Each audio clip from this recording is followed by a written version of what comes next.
Era bom que tivesse legenda, né? Porque às vezes o som fica muito ruim. Ah, mas aí é porque você não fala nordestinês. É, Ricardo, mas eu não abre aquele nordestinês. som, minha câmera. Oi? Abri minha. Não, é porque eu tranquei a câmera de Maria Florésia e aí Que maldade, hein? É assim. a dela, a do Ari também admiro. É pedir deixar todo mundo assim estupidamente. Mas o que vocês acharam, de verdade? É um, Tô curioso para saber a é um opinião de vocês. documentário, né? Não é um filme, é um documentário, né? Basicamente, Uhum. né? Eu achei muito interessante essa coisa de misturar os dois filmes, né? Isso eu achei legal. Realmente, esse documentário parado 20 anos continuado depois, isso eu achei muito interessante. Mas É, do primeiro filme tinha muito pouco, né? Ou não? Eu entendi, tinha sobrado muito pouca coisa, né? Da Sudene, que falou que tinha. mas foi uma maneira de não perder aquele filme, né? Retomar isso aí. Foi muito legal. Eu achei que foi muito legal. E, pô, e essas cenas, assim, eu acho que para a gente, né? Para mim, para a Bibi, assim, mas tem um gosto especial, porque a gente conhece alguns dos que estão falando, né, que estão representados hoje. Não sei, não sei se você viu quando ele falou que a Elizabeth estava, e tinha passado por Caicó. É, cai várias cidades que ele fala, né? Do Rio Grande do Norte, né? Florécia? Oi, quem é Ah, meu? tá dando para me ouvir, né? Tá, tá Tá. sim. Tudo bom? Eu gostaria de fazer um comentário. Uhum. Eu fiquei emocionada o filme todo, o documentário todo, porque desde criança eu tenho, assim, conhecimento desse mundo. Meu pai era advogado de, do movimento sindical. Então, eu tenho conhecimento desde cedo do eterno confronto entre camponeses, trabalhadores rurais e os latifundiários. E, para mim, é muito evidente a resiliência desse povo, desde a hora que eles nascem, ao longo de sua vida. E eu lembro que eu devia ter 7 anos de idade, 8. A minha casa onde nós morávamos era uma casa bem simples, lá no Tirol. E Não. sempre meu pai recebia esse povo em casa para atender, para fazer atendimento. Meu pai era advogado dos trabalhadores rurais. E aqui em Natal, ali na rua Apodi, já existia, onde é a Unimed hoje? Então, em frente, ali em frente, tinha uma casa que já existia a FETARNE, que era a Federação dos Trabalhadores Rurais. E era lotado, tinha uma varanda em cima, era lotado trabalhador rural para ser atendido pelos advogados e pelos assistentes sociais. E, mas muitas vezes meu pai atendia esse povo em casa, mesmo tendo a sede própria da federação. E algumas vezes a gente vinha de um passeio, de algum lugar, essas pessoas já estavam na varanda esperando meu pai para atender. Hoje me chama a atenção, assim, como meu pai era um homem humano que atendia esse povo em casa. Ele não tinha, assim, limite para deixar de assistir esse povo, né? Então, desde cedo, meu pai sempre passou para a gente essa noção de igualdade social, de luta por uma sociedade mais justa. E a gente vê pelo documentário, em relação a essa parte da criminalidade que existia, né? Que já imperava a falta de justiça, porque ficou muito evidente as manobras que eram feitas para se escapar de um julgamento e, consequentemente, de uma condenação, né? Uhum. Que foi o caso do Pedro e tantos outros que a gente sabe. Então, me chamava a atenção, eu criança, quando a gente chegava em casa, que tinha algumas pessoas sentadas na varanda da casa, uma varanda pequena, e eu, criança, ficava admirada com as mãos daquelas pessoas. Eram trabalhadores rurais que tinham as mãos calejadas, né? Pegar, eles trabalhavam sem nenhuma tecnologia, eles pegavam enxada com a mão na terra e eram mãos rachadas, todas cortadas. Eu criança, ficava impressionada com aquilo. Então, hoje que eu tenho consciência na minha vida adulta, a vida de resiliência que foi desse povo, né? E eu me emocionei o filme todo por conta disso. Meu pai, aí depois fundaram em Brasília a CONTAG, que é a Confederação dos Trabalhadores da Agricultura, que é a reunião da federação de todo o Brasil. E meu pai depois foi convidado para ir trabalhar em Brasília. Então ele se dedicou a vida toda ao movimento sindical.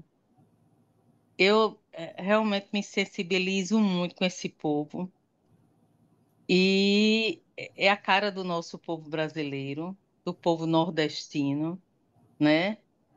Que foi tanto espezinhado a vida toda, né? E merece todo o nosso respeito. Mas eu gostaria de registrar isso aqui. Achei assim muito pertinente esse filme e a gente vê que com a ditadura esse movimento de latifúndio se fortaleceu, parece, né? Infelizmente. Vocês estão me ouvindo? Estamos sim. Pois é. Então, achei assim esse momento atual bem propício para a gente Deixa, assim, ver mais esse assunto que faz parte da nossa história. Eu sou do século passado, então a gente viveu numa época que já se falava nisso, né? E hoje, infelizmente, essa parte da nossa história está sendo distorcida, né? Ao ponto de haver movimento no sentido de a parte negra da nossa história voltar à tona, né? Infelizmente. É, é, é legal, né? Você falando, eu lembrei, a gente tem experiência, lógico, a gente não teve uma coisa tão próxima como você, mas a minha mãe, a gente tinha familiares que moravam no interior, né? E eu Sim, lembro muito eles também eles vinham. Tem uma história de um fundo rural, que eu não sei o que era, o fundo é, rural que eles vinham para ser atendido, e tinha um primo de minha mãe que trabalhava nesse fundo rural, Lula, né, era Ricardo? E é exatamente essa descrição, né, assim, de como eles eram, né, aparentemente, e assim, muito sofridos, né, eles vinham e exatamente, eram pessoas bem sofridas, né, que trabalhavam no campo e vinham atrás desse benefício, né, é, é é, uma coisa bem, e muitos ficavam lá em casa, né? Vinham do, assim, bem exatamente. acomodava, né? Os primos que vinham ou vinham visitá-la, mas É, vinham, dormiam, né? E tinha esse lado aí também. E pessoas Não, e bem ricas. tem diversas outras coisas nessa questão dele. Tem tio Lindolfo, tá certo, que era um coronel daqueles E os dois latifundiários. lados, né? Os dois lados tem na família. Os dois lados. A gente viveu essa dicotomia como criança e como adolescente todo. E, aliás, daí é que veio aquela minha afirmação de que confundir ignorância com isso é muita pergunta. eu não estou Convivi. ouvindo, não está dando para te ouvir. Você está longe do Tá microfone, ruim? está ruim, Não, esperto. Mas não tem jeito, Ari, porque eu tô com headphone, cara. Como é que eu vou ficar mais Não, perto do agora tá headphone? bom, mas se você ficar se mexendo para frente e para trás do som. Para frente e para trás, assim, para você ficar me vendo. Me mexendo. Ah, fala aí do Lindolfo. Fiquei interessado no Lindolfo. Conta aí do Não, tio Lindolfo. Lindolfo era um coronel, cara. Ele era. Tinha Era o latifundiário, né? Era hã? o, era o rico, latifundiário. A fazenda de Lindolfo era assim, onde tinham as vaquejadas, né? Todo ano tinha uma vaquejada gigante. A casa de Lindolfo parecia um palácio, né? Pelo menos eu, quando era Era. criança, era uma casa assim que parecia uma coisa como um palácio, um castelo, uma coisa estranha, né? Pensando hoje. Mas na minha Ah, cabeça, mas vovô, e vovô também. Vovô foi outra história fantástica, assim, dessa. Assim, porque o avô da gente, ele era um dos chefes políticos de uma região que hoje é uma das mais prósperas do Rio Grande do Norte. E aí, imagine, o cara era latifundiário, tá certo? Tinha indústria, tinha comércio na região, né? E foi taxado de comunista em foi, 1930, pre, preso. foi prefeito, né? Ou foi. Também foi prefeito também. É. E Pera, foi preso, né? Como o Mas comunista. Lindolfo. isso, mas, Realmente. mas meu avô na década de 30, né, Ricardo? Né? É, Nessa isso época. foi na década de 30, Na na década de intentona 30. comunista.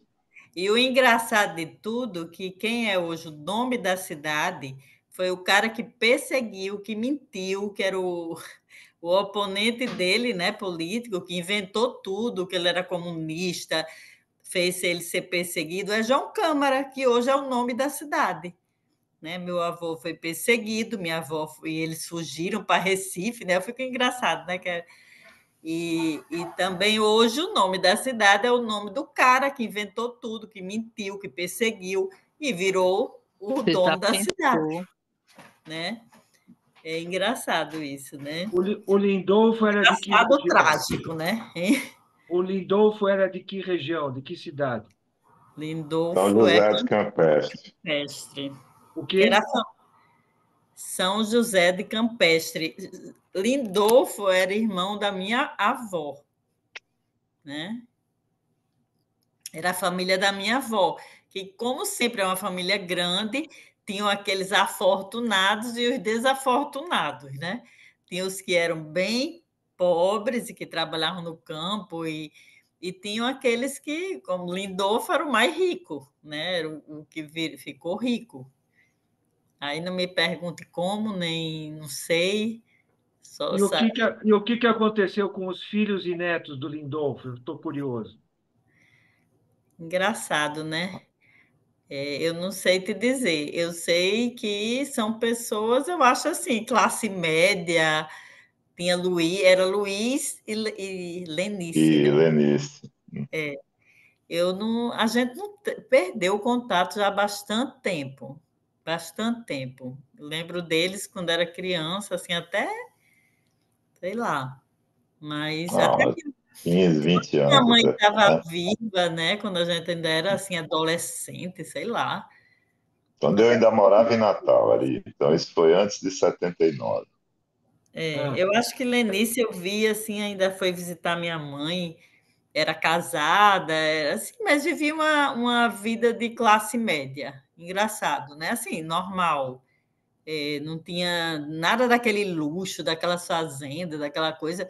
Eu não sei onde foi parar aquilo, né? Não sei o que que aconteceu.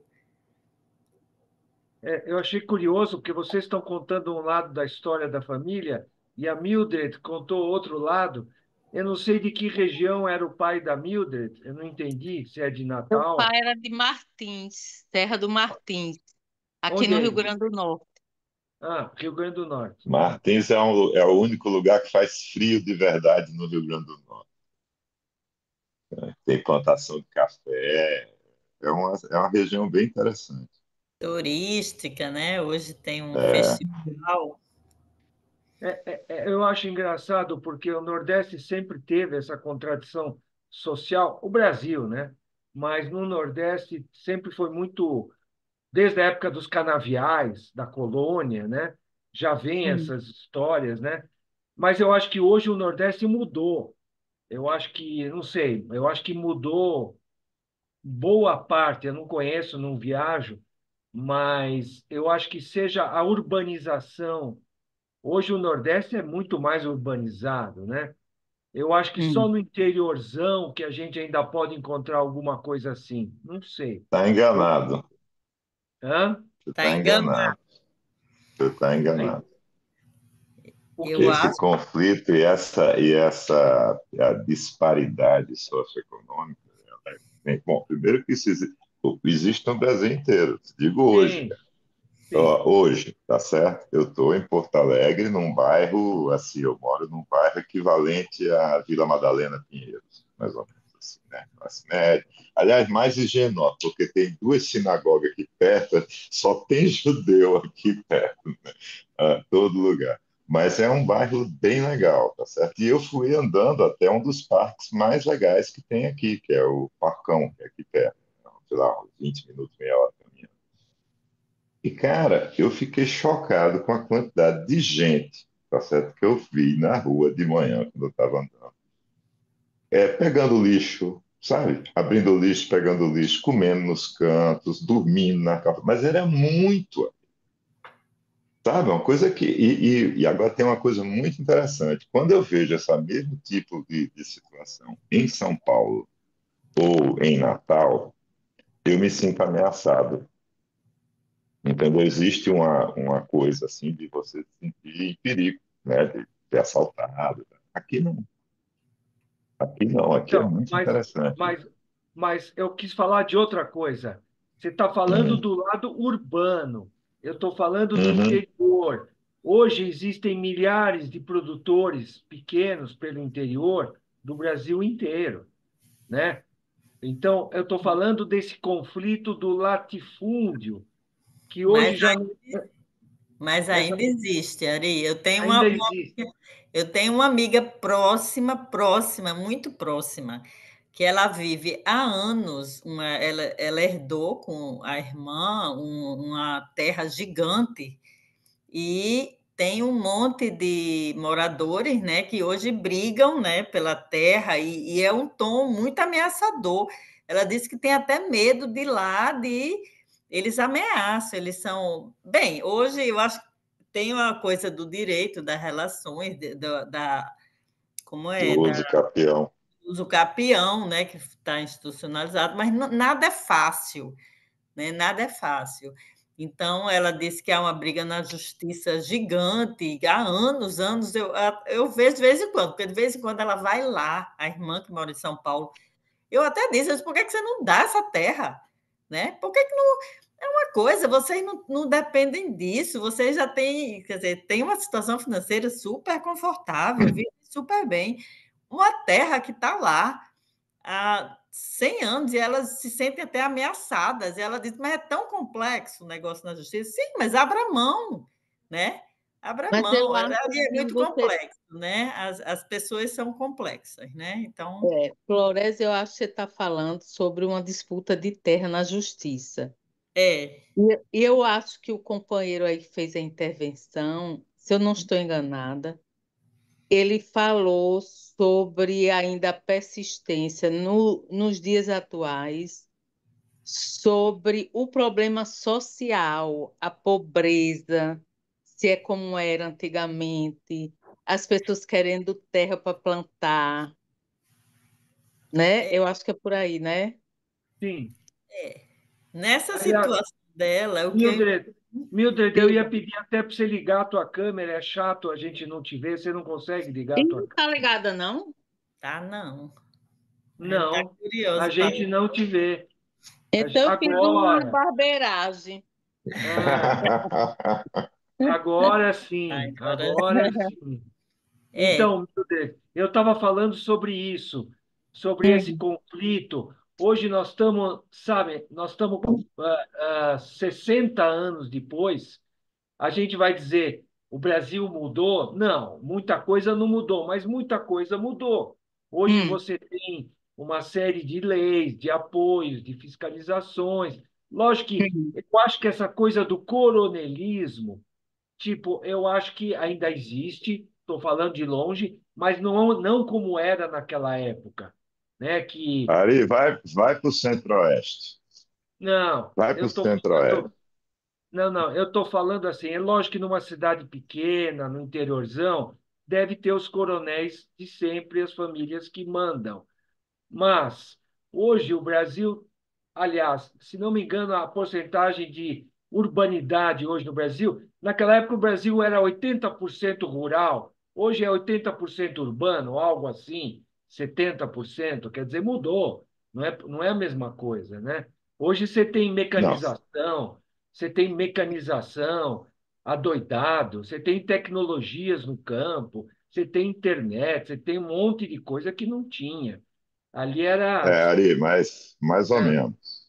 Mais ou é. menos. Por causa do seguinte, o que existe, na verdade, hoje no Brasil, nesse negócio, é um conflito de dois modelos. Eu não estou te vendo. Tá certo? De novo, eu não estou te Agora vendo. é você, Ricardo, tá sem câmera. É um conflito de dois modelos. Fala aí, fala aí. Não, é um conflito de dois modelos. Você tem o modelo da agricultura extensiva, tá certo? Soja, aquelas coisas que. Assim, eu sempre conto essa história porque foi uma coisa muito impressionante para mim, que eu fui fazer um projeto recém-formado em Campo Grande, Mato Grosso do Sul. E era um projeto onde eu tinha que controlar um programa de empreendimentos. Tinha 70 empreendimentos, 70 subestações, sei lá quantos quilômetros de linha de transmissão, tudo sendo feito ao mesmo tempo com o financiamento do BID, que era um estado novo. Não sei. E aí eu fui cadastrar esses projetos no software que eu tinha construído, certo? Para poder acompanhar essas obras. E E aí, cara, eu fui cadastrar uma linha de transmissão que tinha 70 quilômetros, certo? Tinha um processo de direito de passagem.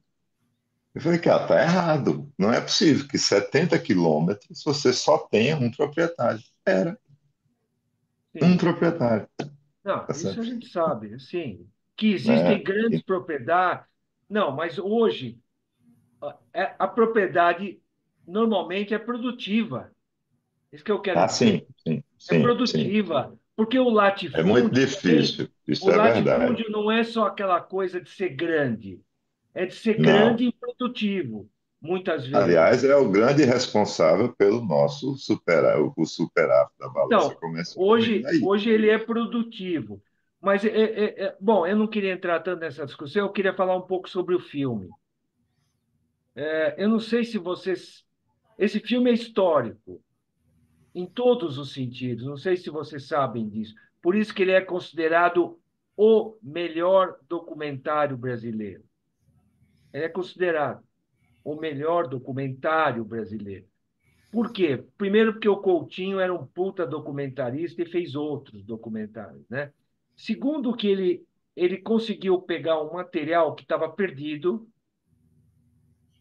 e transformou em algo totalmente diferente do que ele tinha planejado lá em 62, né? 64.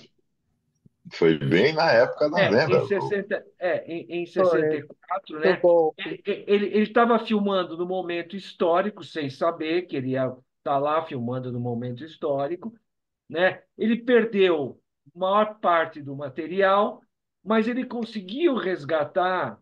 Vocês veem que tem partes que o filme está ótimo, a gente consegue ver tanto a imagem como o som, partes que a gente não entende bem, aí é outra questão, mas ele conseguiu resgatar muita coisa e conseguiu mesclar a volta dele lá como um novo filme. Tipo assim, se passaram 17 anos, quem são as pessoas, quem é essa família, o que rolou. Então virou um outro filme, a história da família, a história da mulher. Bom, eu não vou nem falar agora do filme que está aí na moda, né? Mas enfim, a questão da mãe que perdeu a família, né? Etc, etc, né? Que não é tão famosa quanto essa, né? Que, que é a mesma coisa, né? E que perdeu contato com os filhos e que o marido morreu, muito parecido nesse sentido, né?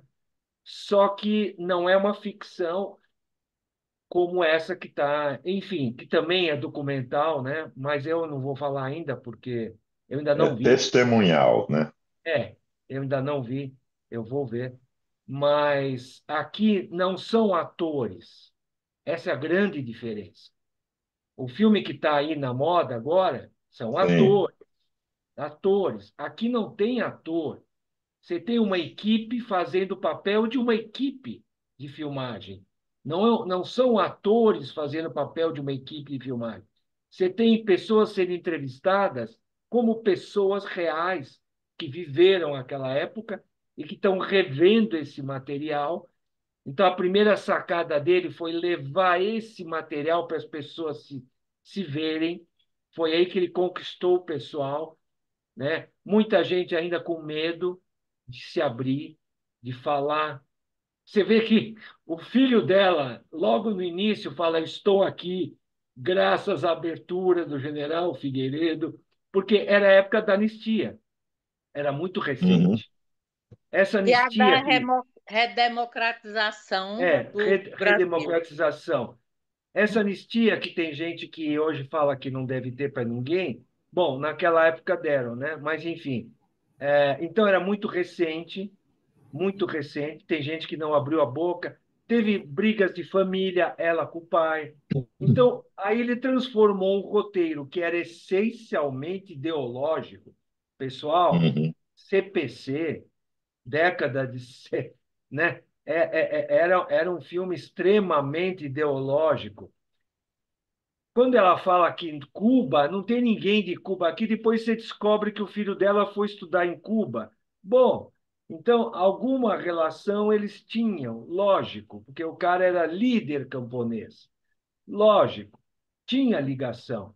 Podia não ter as 20.000 armas que eles estavam procurando lá, isso não tinha, né? Podia não ter É toda essa. aquela velha história ali.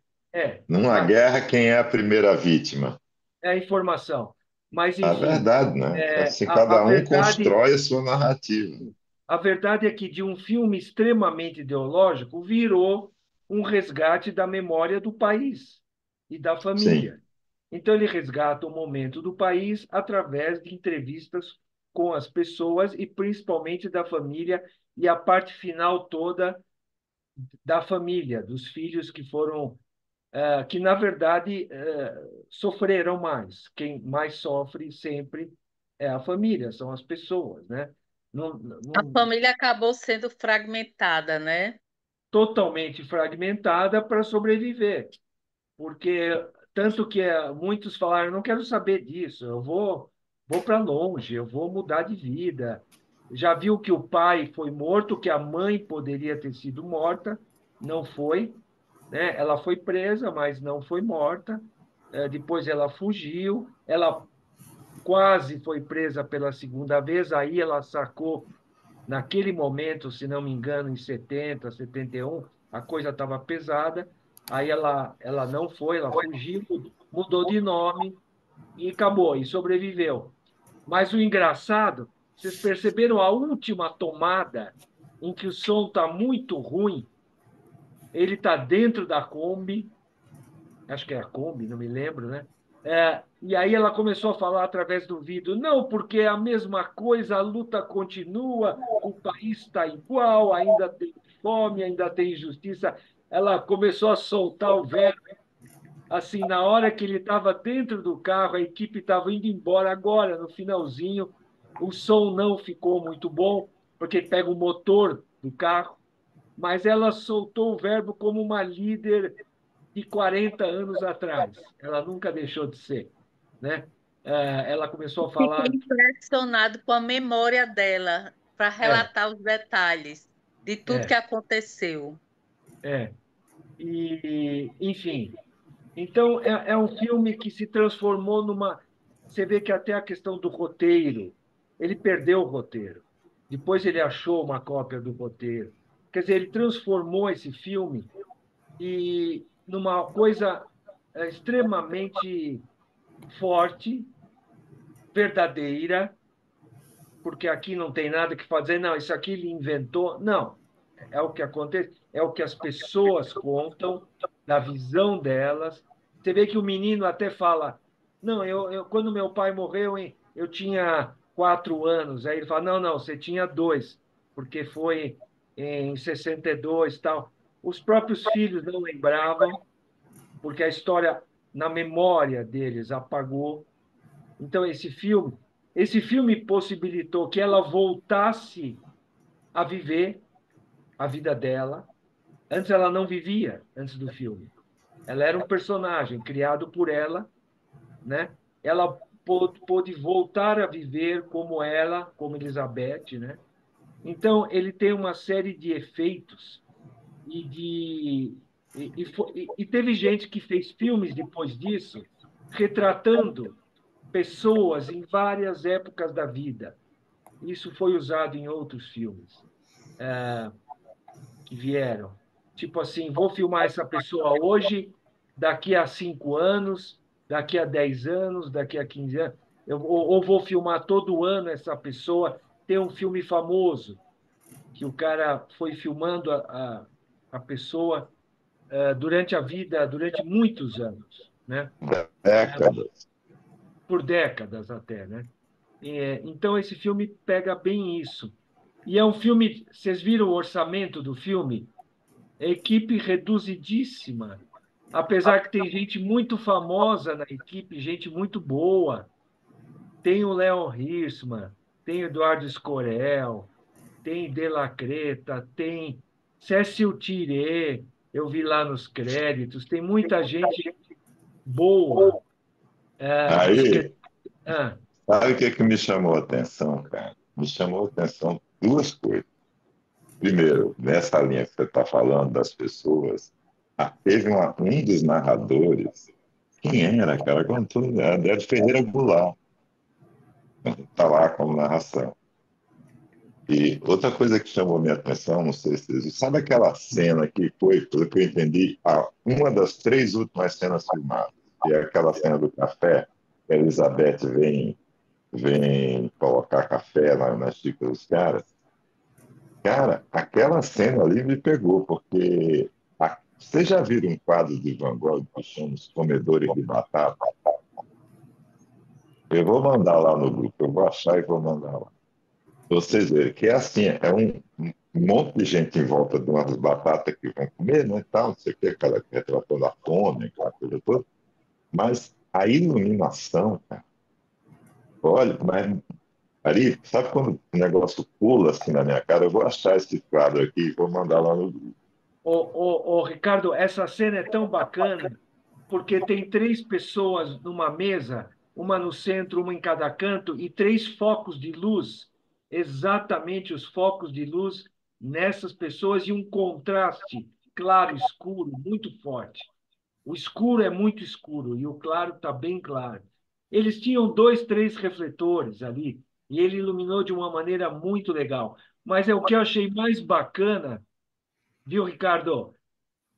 Estou ouvindo, Nessa estou cena ouvindo. é que o roteiro original, ela vai na janela, ela olha para fora, ela volta para dentro, são os três takes. E ela fala: tem Uhum, gente lá fora. Esse tem uhum. gente lá fora acabou sendo muito mais significativo do tipo, tinha mesmo gente lá fora, Tinha mesmo. acabaram com a filmagem no dia seguinte, ou no mesmo dia, no dia seguinte, acho, No né? mesmo dia, não, foi Ou no dia mesmo 31. dia. Aquelas cenas foram filmadas dia 31. Na Então, verdade, como bem colocou um dos personagens na Revolução de 1º de Abril, né? 1º de abril. Porque 1º de abril. realmente Mas eles Tem é, outro fugiram. detalhe do filme que me reporta ao momento atual que vivemos. Eu não sei qual é o personagem. Um personagem que falou muito. Ele diz que não queria se envolver com aquele assunto. Ele fez parte do documentário, que disse que gostou do trabalho dele, mas ele não queria falar sobre aquele assunto, se envolver com esse tema, porque o pastor da igreja não queria, não ia gostar. Lembram? Foi o ator que fez o João, foi o ator que fez o João Pedro, o principal, o que foi morto. Foi o Foi, ator não. foi, sim, Foi? acho que sim. Eu acho que não foi, não, porque foi um que ele não morreu no final, diz que ele morreu de um infarto. Não, O não, o que ator, Não, morreu foi o de esse é ator. infarto é outro. outro. Esse O é É que outro. morreu outro. de infarto era o líder que foi preso, um outro líder. Pois é, eu estou me referindo ao líder. Ah, Foi. Ele diz: Eu não quero me envolver com isso. Eu fiz minha participação no filme, eu gostei do meu trabalho, mas eu não quero me envolver com esse movimento, porque o pastor da minha igreja não vai gostar. Lembram? não, mas Uhum. esse é outro. Esse que você está falando é em frente à casa, em frente à porta da casa dele, né? Um moreno, e ele fala isso, ele não quer falar, ele não quer nem dar entrevista direito. E o Coutinho, é, É o ator. é, o Coutinho cutuca ele até que ele fala um pouco, tal, mas ele não quer falar. O outro não, foi um líder mesmo que foi preso na época e que ele falou que não sei como ele sobreviveu, porque ele foi muito maltratado, etc., e que morreu de infarto logo depois do. Foi. E ele dizia: O pastor da minha Sim. igreja não vai gostar se eu me envolver com esse movimento. Lembram? Quem fala isso é aquele É um outro, que fuma muito. não, que foi expulso lá do latifúndio e não tinha onde ficar, então aceitou lá a participar, que fica na porta também, na porta, eles ficam conversando fora. Ele que É, fala, exatamente. Ele diz isso. é esse aí. O pastor não vai gostar se souber que eu estou Exato. falando aqui. Então ficou evidente um fenômeno que a gente está vivendo isso hoje, que é o da fidelidade ao pastor. E aqui eu não quero entrar nem na política, não. Muita gente toma determinadas posições políticas por fidelidade ao pastor, né?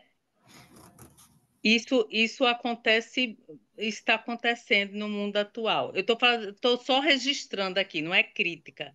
Então, é um tema que está bem atual, isso, né? Naquele livro de Bruno, eu não sei qual é o sobrenome dele, A Fé e o Fuzil, aborda muito esse comportamento hoje. Eu acho que é um livro que tem um fundo psicológico muito interessante.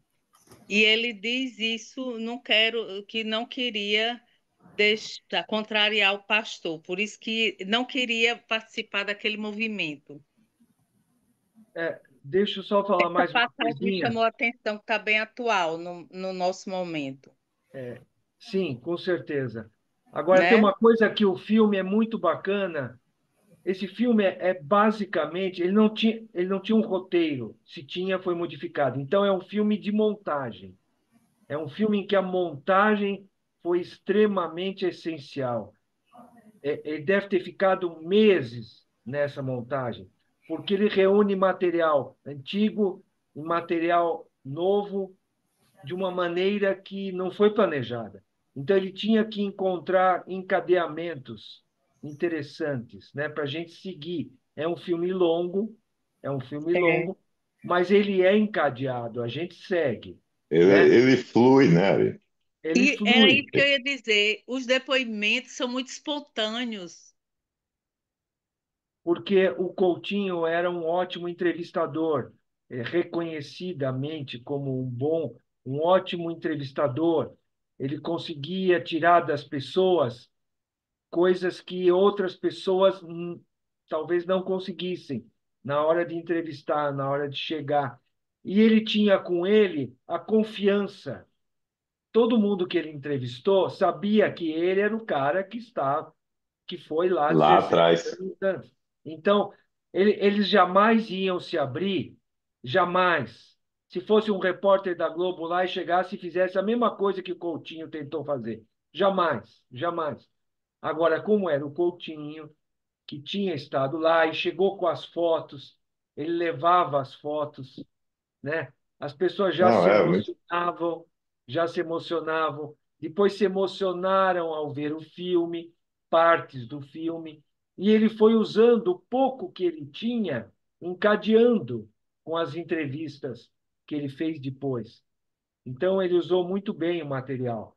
Naquela Não, cena. aí, e esse ponto aí, Ah, só pegando esse ponto que você estava falando, eu me lembro da Patrícia Travassos, quando ela estava contando da quantidade de material que ela tinha. Não sei qual dos filmes que era, qual dos que a gente viu, que ela falou que tinha assim o difícil era saber qual história contar, né? Como. Agora imagine esse cara, bicho.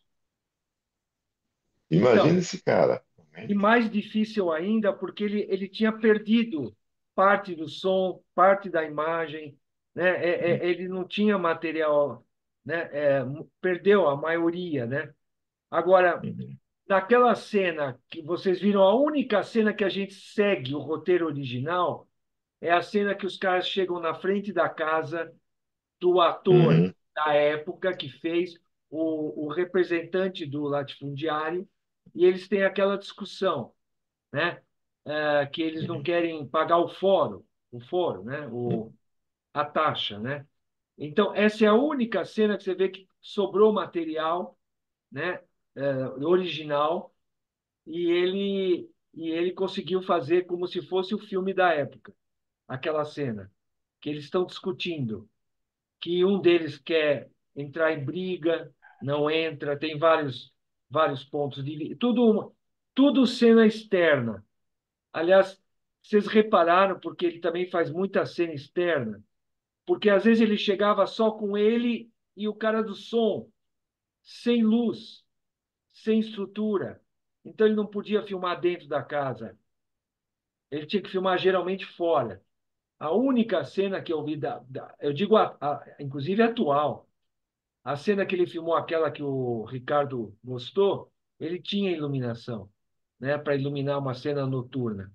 Mas muitas vezes ele chegava ele e o microfonista, o captador de som, né? Então, é um filme barato, baratíssimo, equipe reduzidíssima, e ele conseguiu fazer milagres na montagem, né? Enfim, e se tornou um filme não, histórico que mistura a é, história do Brasil. mas isso é impressionante ali. Aqui. Eu ainda estou com aquela cena na cabeça, porque aquela luz, daquele jeito que ele filmou, é muito impressionante. Esse filme é de 64, cara. A gente está falando de uma coisa que tem 60 anos. Né? E assim, eu não sei se alguém fosse fazer uma cena daquela hoje, não ia conseguir fazer com aquela qualidade, vamos dizer assim. É Até o muito bom. negativo, na época, era diferente, o negativo que era usado, né, para Uhum. filmar. Aliás, foi filmado em 16 milímetros. A câmera, quando Tem, vocês o veem, cara falou que alguém patrocinou a é, passagem. foi feito em 16 milímetros, que era muito mais ágil e mais barato. Mas vocês percebem que agora, em 81, quando ele voltou lá, ele ia com duas câmeras. Vocês perceberam? Porque tem muitas cenas em que ele filma alguém filmando. Isso não tinha antes. Agora ele voltou com duas câmeras para poder filmar alguém filmando, né? Agora, em 81.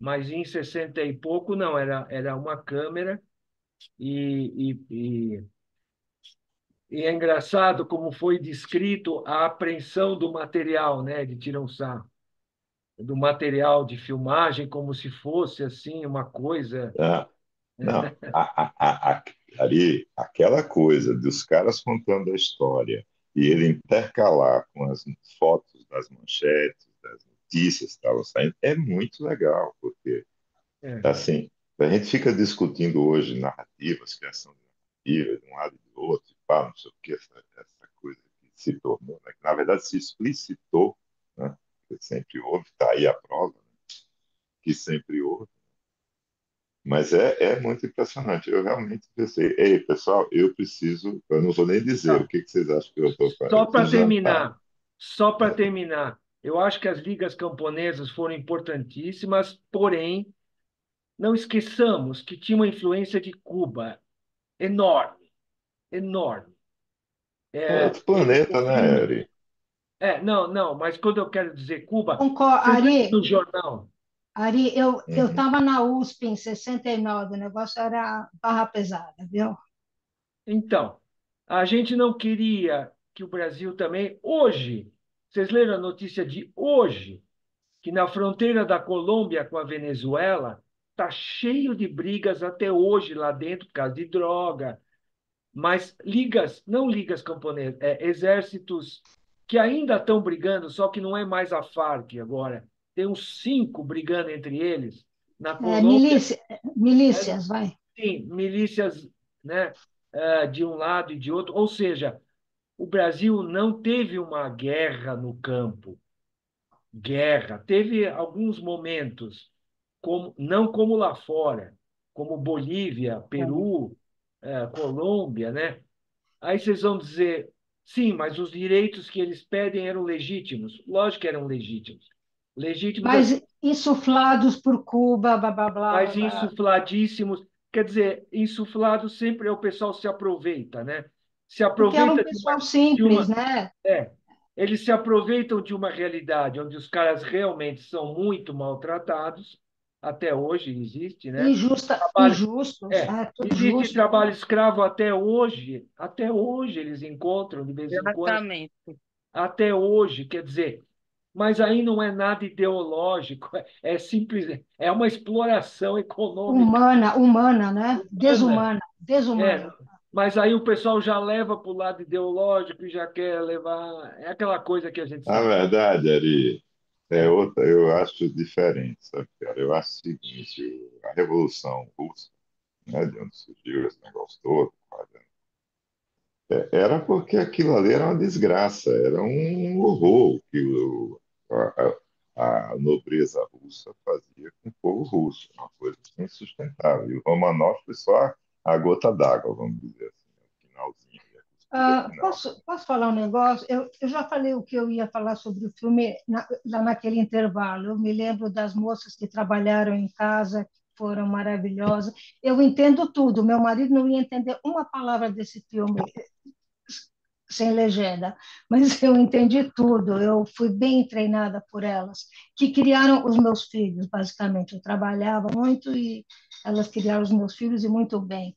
Eu quero mostrar uma foto da Elizabeth Teixeira hoje, aos 99 anos, viva. Daqui a 2 semanas ela faz 100. Olha o que eu achei aqui no a carinha dela. Vocês estão vendo? Uhum. Ela está viva? Eu não Tá sabia. viva, viva. Eu também não sabia. Fui olhar. Olha que fofinha. Aonde ela mora? Na Paraíba? Boa pergunta. Não sei. Não Incrível, sei. Tinha voltado para a casa do filho, né? Acho que na Paraíba, né? Não sei. incrível, hein? Ela Essa voltou mulher, para Patos, se eu não estou enganada. essa mulher, se o Coutinho tivesse vivo, ele podia filmar ela de novo hoje aos 99, que daria um Mora sobre na Paraíba, tá aqui. Mora na Paraíba e completará 100 anos em fevereiro de 25. Daqui a duas Então, semanas. Liliane, Hum. Ricardo, se o Coutinho Hum. tivesse vivo hoje, ele poderia fazer Ia um ser genial, documentário né, cara? maravilhoso sobre longevidade com Pois ela. é. Pelo Uhum. jeito, ela Ia ser está bem com interessante. todos os parafusos no lugar, né? Porque Ari, você podia fazer, Ari, esse documentário. O que que você acha? Uma entrevista com ela. Aproveitava, olha, você fazia que nem Caetano fez com Honda.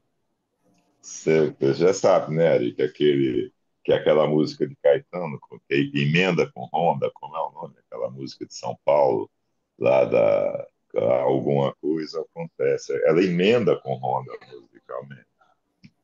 Aquela é Ela do emenda com. Vanzolini. Aquela música é do Hã? Vanzolini. É do Vanzolini. Exatamente. Honda do Vanzolini emenda com a música do Caetano. A música do Caetano encaixa ainda. Você fazia a mesma coisa com o filme. Você fazia o filme com ela hoje e encaixava no documentário do Coutinho. Ó, que ideia boa. você fazer aí, de se divertir. Então, você Ei, faz um roteiro ou convida a Patrícia pessoal, já fui intimado agora. Fui intimado para ir jantar. seria 10. Tchau. Ei, então Eu também tenho vamos que tomar indo. conta de neto aqui, Beijo, tá? obrigada. Então, boa noite. Valeu, Todos. adorei.